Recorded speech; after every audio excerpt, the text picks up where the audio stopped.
दोस्तों, स्वागत है आपका आज की बेहद बड़ी और महत्वपूर्ण खबरों में। आज हम आपको लॉकडाउन 5 व देश भर से जुड़ी तमाम खबरों को बताने वाले हैं, इसलिए वीडियो में हमारे साथ अंत तक बने रहिए। चलिए इसी के साथ बढ़ते हैं आज की हेडलाइंस की तरफ, जहां आगे आप देखेंगे केजरीवाल के साथ मीटिंग के बाद अमित शाह ने किया ये बड़ा ऐलान। साथ ही योगी आदित्यनाथ ने इन लोगों के बैंक खातों में ट्रांसफर किए 104.82 करोड़ रुपए। जानने के लिए बने रहिए हमारे साथ वीडियो के अंत तक। इसके अलावा पतंजलि का दावा 2 हफ्ते में बाजार में उपलब्ध हो जाएगी कोरोना की दवा, ऐसे करेगी काम। जानेंगे पूरी खबर विस्तार से। साथ ही देखेंगे पीएम किसान योजना के 2000 रुपए नहीं आए तो कर लीजिए ये काम, हो सकता है समाधान। और दिल्ली में महामारी को लेकर जारी हुई गाइडलाइंस, उल्लंघन करने वालों के खिलाफ होगी कड़ी कार्रवाई। जानेंगे पूरी खबर। साथ ही साथ चीन के साथ विवाद पर राजनाथ ने कहा, भारत अब कमजोर नहीं रहा, राष्ट्रीय गौरव के साथ समझौता नहीं करेगा। हर खबर को विस्तार से जानने के लिए बने रहिए हमारे साथ। लेकिन इससे पहले दोस्तों, वीडियो को लाइक जरूर करें। आपका एक लाइक करना ही हमारी मेहनत का फल होता है, तो लाइक करना बिल्कुल भी ना भूलें। बिना देरी किए लिए चलते हैं आपको आज की सबसे पहली खबर की तरफ। केजरीवाल के साथ मीटिंग के बाद बोले अमित शाह, 6 दिन बाद दिल्ली में होगी 3 गुना टेस्टिंग, मोदी सरकार देगी 500 रेलवे कोच। दोस्तों, आपको बता दें कि दिल्ली में कोरोना से बिगड़ते हालात को लेकर चल रही गृह मंत्री अमित शाह की हाई लेवल मीटिंग खत्म हो गई है। शाह ने कहा कि देश की राजधानी दिल्ली में कोरोना संक्रमण को रोकने के लिए मोदी सरकार कटिबद्ध है। बैठक में दिल्ली की जनता की सुरक्षा व इस संक्रमण को रोकने के लिए कई महत्वपूर्ण निर्णय लिए गए हैं। आपको बता दें कि अमित शाह ने ट्विटर पर बताया कि दिल्ली में कोरोना से संक्रमित मरीजों के लिए बेड की कमी को देखते हुए केंद्र की मोदी सरकार ने तुरंत 500 रेलवे कोच दिल्ली को देने का निर्णय लिया है। इन रेलवे कोच से न सिर्फ दिल्ली में 8000 बेड बढ़ेंगे, बल्कि ये कोच कोरोना संक्रमण से लड़ने के लिए सभी सुविधाओं से लैस होंगे। दिल्ली के कंटेनमेंट जोन में कॉन्टेक्ट मैपिंग अच्छे से हो पाए, इसके लिए घर घर जाकर हर एक व्यक्ति का व्यापक स्वास्थ्य सर्वे किया जाएगा, जिसकी रिपोर्ट 1 सप्ताह में आ जाएगी। साथ ही अच्छे से मॉनिटरिंग हो, इसके लिए वहां हर व्यक्ति के मोबाइल में आरोग्य सेतु ऐप डाउनलोड करवाई जाएगी। आपको बता दें कि गृह मंत्री ने कहा कि दिल्ली में कोरोना संक्रमण को रोकने के लिए अगले 2 दिन में कोरोना टेस्टिंग को बढ़ाकर 2 गुना किया जाएगा और 6 दिन बाद टेस्टिंग को बढ़ाकर 3 गुना कर दिया जाएगा। साथ ही कुछ दिन बाद कंटेनमेंट जोन में हर पोलिंग स्टेशन पर टेस्टिंग की व्यवस्था शुरू कर दी जाएगी। इसका हेल्पलाइन नंबर जारी कर दिया जाएगा। योगी आदित्यनाथ ने 10,48,000 मजदूरों के बैंक खातों में ट्रांसफर किए 104.82 करोड़ रुपए। उत्तर प्रदेश के मुख्यमंत्री योगी आदित्यनाथ ने शनिवार को प्रत्यक्ष लाभ हस्तांतरण योजना के तहत मजदूरों के प्रत्येक परिवार को 1-1 हजार रुपए की सहायता दी। उन्होंने मजदूरों के 10,48,000 से अधिक परिवारों के बीच 104.82 करोड़ रुपए का ऑनलाइन हस्तांतरण किया। मुख्यमंत्री ने एक वीडियो कॉन्फ्रेंसिंग के दौरान कुछ लाभार्थियों से बात की। इस दौरान उन्होंने कहा कि राज्य का श्रम विभाग भी मजदूरों की बेटियों की शादी के लिए एक योजना तैयार कर रहा है। उन्होंने कहा कि कोविड-19 संकट के दौरान उत्तर प्रदेश ने अच्छा काम किया और देश में दूसरे राज्यों के लिए ये एक मिसाल है। उन्होंने कहा कि राज्य के राजस्व विभाग और राहत आयुक्त के कार्यालय ने भी अच्छा काम किया है। हर किसी ने कंधे से कंधा मिलाकर काम किया। मुख्यमंत्री योगी आदित्यनाथ ने कहा कि राज्य सरकार प्रवासी श्रमिकों मजदूरों को रोजगार देने के लिए एक प्रवासी आयोग की स्थापना कर रही है। उन्होंने कहा कि कोविड-19 महामारी के कारण 35 लाख प्रवासी मजदूरों को प्रतिकूल परिस्थितियों में घर लौटना पड़ा। क्या आपको इसका फायदा मिला है? कमेंट में जरूर बताएं। पतंजलि का दावा 2 हफ्ते में बाजार में उपलब्ध हो जाएगी कोरोना की दवा, ऐसे करेगी काम। दोस्तों, आपको बता दें कि पतंजलि योगपीठ के आयुर्वेदाचार्य आचार्य बालकृष्ण ने दावा किया है कि कोरोना वायरस की दवा करीब 2 हफ्तों के अंदर बाजार में उपलब्ध हो जाएगी। उन्होंने बताया कि आयुर्वेद दवाओं के एक खास मिश्रण से कोरोना संक्रमण का इलाज पूरी तरह से संभव है। आचार्य बालकृष्ण का कहना है कि कोरोना वायरस संक्रमण से बचाने में दवाओं का ये मिश्रण बतौर वैक्सीन भी पुख्ता काम करता है। पूरे विश्व में कोरोना वायरस संक्रमण का ग्राफ तेजी से बढ़ रहा है। भारत में भी संक्रमण के मामले लगातार सामने आ रहे हैं, जिससे सभी की चिंताएं बढ़ी हुई हैं। इस बीच पतंजलि ने कोरोना की दवा बनाने का दावा किया है। दैनिक जागरण से खास बातचीत में शनिवार को आचार्य बालकृष्ण ने बताया कि पतंजलि अनुसंधान संस्थान में कोरोना वायरस संक्रमण की दवा बनाने को लेकर 5 महीने तक शोध चला और चूहों पर कई दौर के इसके सफल परीक्षण किए गए, जिसके बाद ही ये सफलता मिली है। उन्होंने बताया कि करीब 4 महीने के शोध के बाद ये बात सामने आई कि अश्वगंधा, गिलोय, तुलसी, शसारी रस और अणु तेल के निश्चित अनुपात में सेवन करने से कोरोना संक्रमित व्यक्ति को न सिर्फ पूरी तरह से ठीक किया जा सकता है, बल्कि इसका नियमित इस्तेमाल भी संक्रमित नहीं होने देता। बालकृष्ण ने बताया कि शोध के दौरान 12 से अधिक शोधकर्ताओं ने करीब 5 माह तक आयुर्वेदिक गुणों वाले 150 से अधिक पौधों के 1550 से ज्यादा कंपाउंड पर दिन रात शोध किया है। जल्द ही यह दवा बाजार में उतार दी जाएगी। इस खबर पर आपकी क्या राय है? कमेंट में बताएं।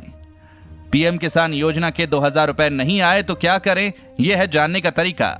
क्या आपने प्रधानमंत्री किसान सम्मान निधि योजना में रजिस्ट्रेशन कराया है और आपकी 2000 रुपए की किश्त नहीं आई तो इसके लिए परेशान न हो। पीएम किसान योजना की वेबसाइट के मुताबिक अगली किश्त में पूरा पैसा आपके बैंक खाते में क्रेडिट हो जाएगा। लॉकडाउन में अब तक किसानों के खाते में 19,350.84 करोड़ रुपए की मदद भेजी जा चुकी है। पीएम किसान की वेबसाइट के मुताबिक अगर किसी वजह से खाते में पैसा नहीं आ रहा है तो किसानों को अगली किश्त का इंतजार करना चाहिए। रकम तब भी न आए तो फिर उसे बैंक डिटेल चेक कर लेनी चाहिए, क्योंकि आधार नंबर या फिर और कोई गलती के कारण भी खाते में पैसा नहीं आएगा। योजना शुरू होने के बाद से अब तक किसानों को 5 किश्त का पैसा भेजा गया है, लेकिन ऐसे किसान भी हैं जिनका रजिस्ट्रेशन होने के बाद भी उन्हें एक भी किश्त नहीं मिली है। वो एक बार अपने बैंक जाकर आधार कार्ड लिंक है या नहीं ये जरूर चेक करवाएं। इसके अलावा पीएम किसान योजना की वेबसाइट पर जाकर अधिक जानकारी चेक कर सकते हैं।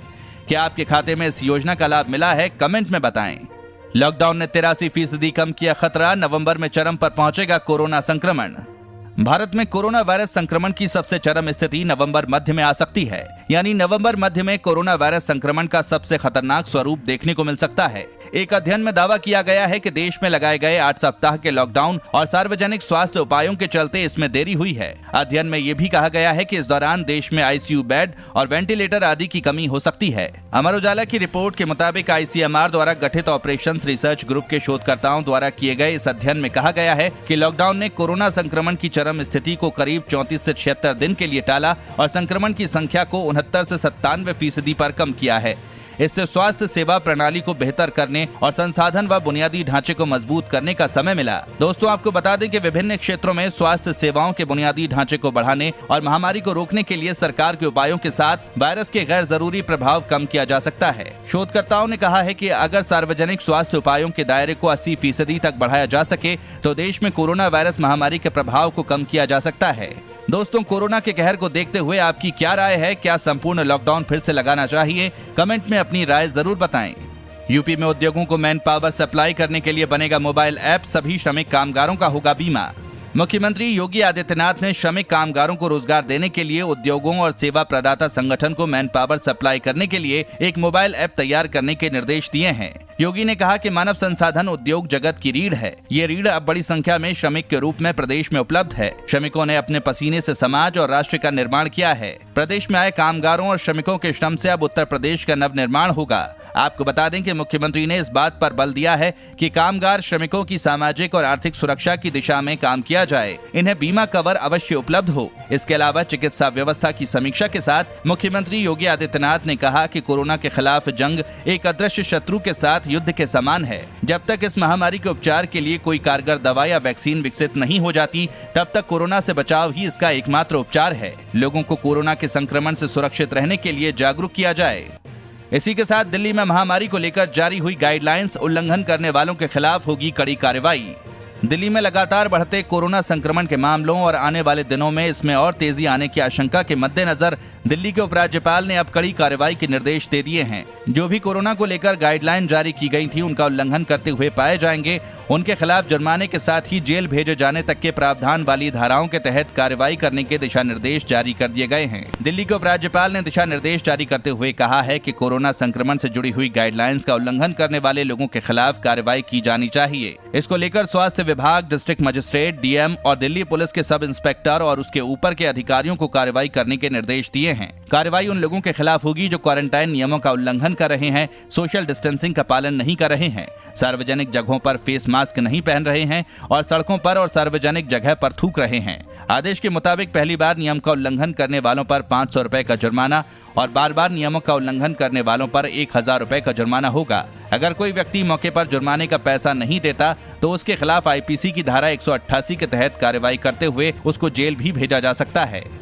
दोस्तों, आगे और भी बड़ी खबरें बाकी हैं, वीडियो में हमारे साथ बने रहिए। उससे पहले अभी तक आपने चैनल को सब्सक्राइब नहीं किया तो सब्सक्राइब करें और बेल के आइकन को जरूर दबाएं। कोरोना काल में मोदी सरकार का बड़ा काम, लॉकडाउन में बना दिए 3.5 लाख घर। दोस्तों आपको बता दें कि कोरोना संक्रमण के चलते हुए लॉकडाउन को प्रधानमंत्री ग्रामीण आवास योजना ने एक अवसर में बदल दिया है। लॉकडाउन के रिकॉर्ड समय में मंत्रालय ने 3.5 लाख ग्रामीण घर बना डाले हैं। लॉकडाउन लगते ही मंत्रालय ने दूरदर्शिता से काम करते हुए राज्य सरकारों की मदद से प्रवासी मजदूरों के कुशलता डेटा के जरिए श्रमिकों से प्रशिक्षण से लेकर मिस्त्री और मजदूर तक का काम लेना शुरू कर दिया है। नतीजन 20 अप्रैल से शुरू हुए आवासों के काम में शनिवार तक हर दिन औसतन 12 से 13 हजार तक घर बनाए जा रहे हैं। ग्रामीण योजना को प्रभावी बनाने में आ रही श्रमिकों और सामानों की दिक्कत को दूर कर मंत्रालय जोर शोर से मार्च 2021 तक 1 करोड़ 21 लाख घर बनाने के लक्ष्य को पाने में जुट गया है। इसमें अब तक 22 लाख घर बन गए हैं। 48 लाख घरों के लिए तीसरी किश्त जारी कर दी गई है। प्रधानमंत्री ग्रामीण आवास योजना में मार्च 2022 तक 2 करोड़ 21 लाख घर बनने थे। ग्रामीण आवास योजना केंद्र सरकार ने इस साल मंत्रालय को 19,500 करोड़ का बजट आवंटित किया था। परिवहन विभाग का बड़ा ऐलान, 22 से कम सवारी होने पर नहीं चलेंगी रोडवेज की बसें। दोस्तों आपको बता दें कि प्रारंभिक स्टेशन पर अगर रोडवेज की बस में 22 सवारी ना हो तो उसे निरस्त कर दिया जाएगा। वहीं लंबी दूरी की बसों में कम से कम 40% एवं 200 से 300 किलोमीटर दूरी की बसों में कम से कम 50% सवारी होने पर ही बसों का संचालन किया जाए। ये निर्देश शनिवार को वीडियो कॉन्फ्रेंसिंग के दौरान गोरखपुर परिवहन निगम के MD डॉक्टर राजशेखर ने RM एवं ARM को दिए। इस दौरान वो 1 जून से 11 जून के बीच बसों के संचालन की समीक्षा कर रहे थे। MD ने कहा कि अनलॉक 1 में बसों का संचालन शुरू होने के बाद चालकों व परिचालकों के साथ स्थानीय अधिकारी कार्य में शिथिलता बरत रहे हैं, जिससे निगम को नुकसान हो रहा है। ऐसे में अब सभी की जिम्मेदारी तय होगी। उन्होंने कहा कि चालकों एवं परिचालकों द्वारा लगातार लापरवाही बरती जा रही है। वो रास्तों में बसों में सवारी नहीं भर रहे हैं, जिससे निगम को घाटा हो रहा है। उन्होंने निर्देश दिया कि समय समय पर चालकों एवं परिचालकों की काउंसलिंग कराई जाए। उन्होंने कहा कि इन दिनों रात में बसों का संचालन नहीं हो रहा था। ऐसे में अगर रात में मानक के मुताबिक सवारी मिले तो रात में भी बसों का संचालन कराया जाए। उन्होंने कहा कि लॉकडाउन के बाद यात्रियों की संख्या में कमी आई है। चीन के साथ विवाद पर राजनाथ ने कहा, भारत अब कमजोर नहीं रहा, राष्ट्रीय गौरव के साथ समझौता नहीं करेगा। लद्दाख सीमा पर चीन के साथ गतिरोध के बीच रक्षा मंत्री राजनाथ सिंह ने रविवार को कहा कि भारत अपने राष्ट्रीय गौरव के साथ कभी समझौता नहीं करेगा। साथ ही उन्होंने कहा कि देश की सुरक्षा क्षमता बढ़ी है और ये कमजोर देश नहीं रहा। जम्मू कश्मीर के लिए डिजिटल तरीके से जनसंवाद रैली को संबोधित करते हुए सिंह ने विपक्ष को भी आश्वस्त किया कि केंद्र सरकार सीमा पर किसी भी घटनाक्रम के बारे में संसद या किसी को भी अंधेरे में नहीं रखेगी और उचित समय पर जानकारियां साझा करेगी। राजनाथ सिंह ने कहा कि मैं ये आश्वस्त करना चाहता हूं कि हम किसी भी परिस्थिति में राष्ट्रीय गौरव से समझौता नहीं करेंगे। भारत राष्ट्रीय सुरक्षा के मामले में मजबूत हो गया है। भारत अब कमजोर देश नहीं रहा है, लेकिन ये ताकत किसी को डराने के लिए नहीं है। अगर हम अपनी ताकत बढ़ा रहे हैं तो अपने देश की सुरक्षा के लिए कर रहे हैं। तो दोस्तों ये थी आज की कुछ महत्वपूर्ण और ताज़ा खबरें। उम्मीद करते हैं इससे आपको काफी कुछ महत्वपूर्ण जानकारी मिली होगी।